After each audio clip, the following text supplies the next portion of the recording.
Good morning, and hey now, PASW staff, clients, and friends joining us out there.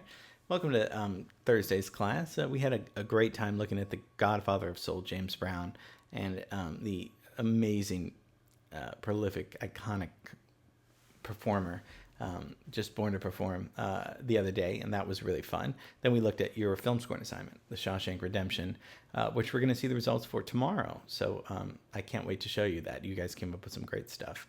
Very proud of that. Good work we're doing. Today we're gonna go on a little LA trip. We're gonna look at maybe the most, it could be the most famous sign in the world. And it was only supposed to be there a year and a half. This was not supposed to still be here. And I think some of the people that developed it would probably be surprised today that we're still talking about it, because it was really just made on flimsy material that was easily, breakable. But I'm glad that it is still here. Today we'll be talking about the Hollywood sign. Hooray for Hollywood, that's gooey ballyhooly Hollywood, where any office boy or young mechanic can be a panic with just a good-looking plan. Hollywood sign is erected in 1923, so we're gonna look at the history of the sign. We're also gonna look at the history of Hollywood in a kind of concise manner, and we're mostly gonna just have fun and look at the city around us. And as artists, we have to be inspired by our surroundings. So it's going to be fun. So yeah, it was really only supposed to be there a year and a half, because it was meant to promote real estate. And this was, it was built really by Harry Chandler. So we could do 10,000 classes on Harry Chandler. I mean, it's hard not to talk about LA history without even talking about this guy. This guy really built Los Angeles. He was the owner of the Times, and this billboard for Hollywood cost $21,000. And that, obviously, as we all know, it was Hollywood land in the beginning. And Chandler was a newspaperman, a publisher, and investor. Chandler was really responsible for building Los Angeles and the evolution of it. If we think of his accomplishments, I mean, I think he was kind of ruthless, but he really helped drive a lot of the culture and the buildings here. And the LA Coliseum. He brought the Olympics to LA in 1932, which was a great thing for our city. He brought the Biltmore Hotel and the Hollywood Bowl, the Ambassador, Caltech,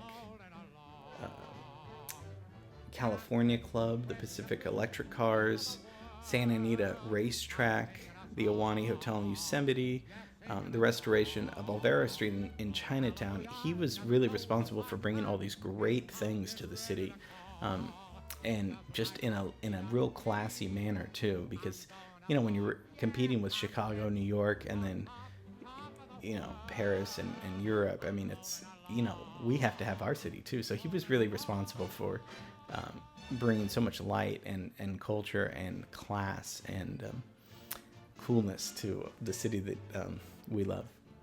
So let's go like 30, 40 years before the sign's erected in 1923. What's happening there? Mostly it's the Gabrielinos, the Indian tribe that's living there on the land. And it's kind of Old West. It really is kind of cowboys and, Sunset Boulevard, there before it was there. It was just meant for grazing and for, just kind of hanging out and people on the land until kind of the 1880s. So if we think of Hollywood, I mean, just the city, that was named by a woman, actually, Ada Wilcox. So she and her husband moved out to LA in the 1880s, and they bought a bunch of land. And his wife, Daida, got the name Hollywood from a friend back at home who it was her vacation house that she called. And Daida told her husband, well, all this land that we've just got, let's name it Hollywood, because, I like the name. And so she got it from a friend. And, the rest is history. So 1887 is when it officially became Hollywood. So as I like to do, let's go back to 1923, so let's let's just fast forward to what's going on that year.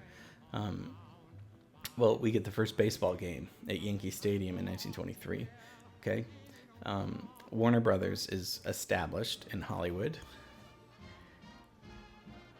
The woman's one-piece bathing suit is now finally out.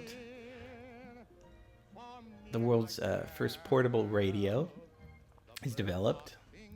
The Ten Commandments by Cecil DeMille comes out. Insulin is now available for diabetes. Time magazine comes out. And The Hunchback of Notre Dame with Lon Chaney comes out. So things are happening this year when the sign's erected. And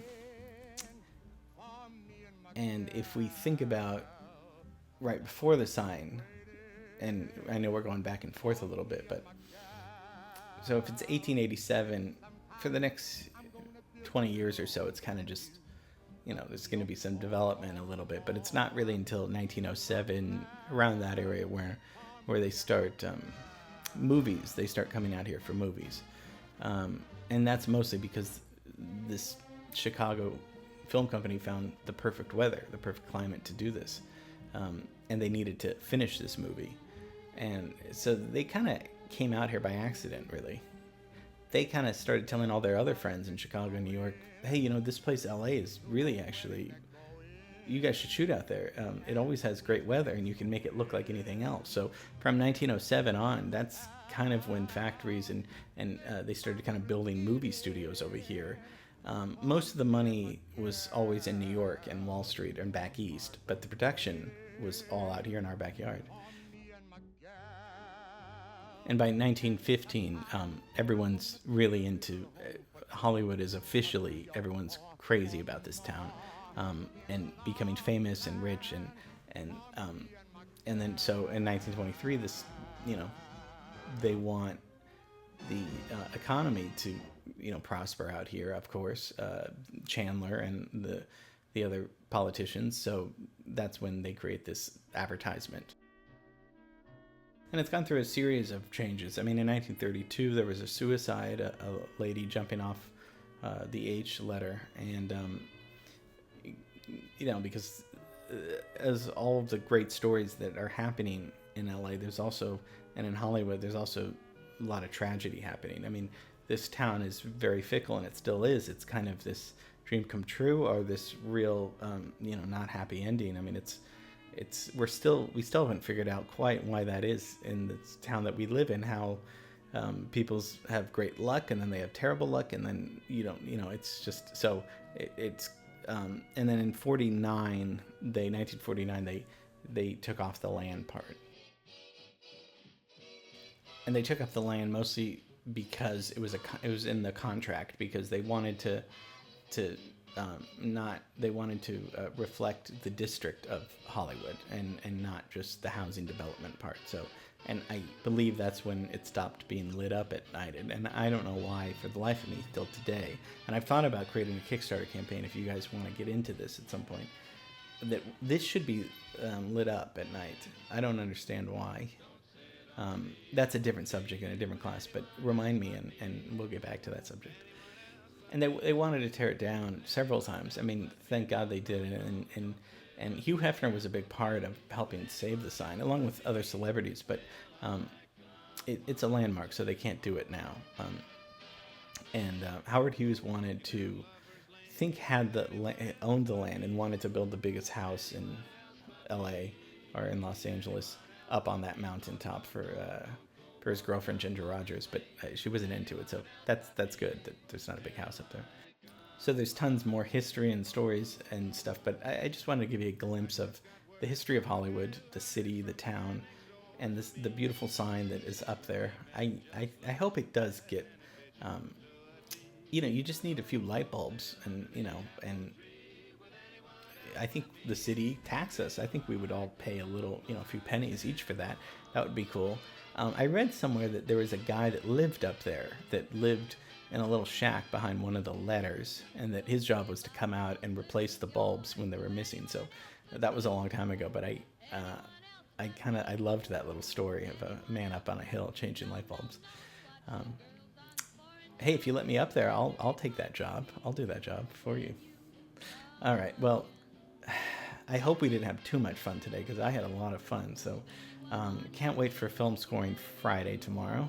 Have a great rest of the day. Miss you. Love you. And see you tomorrow.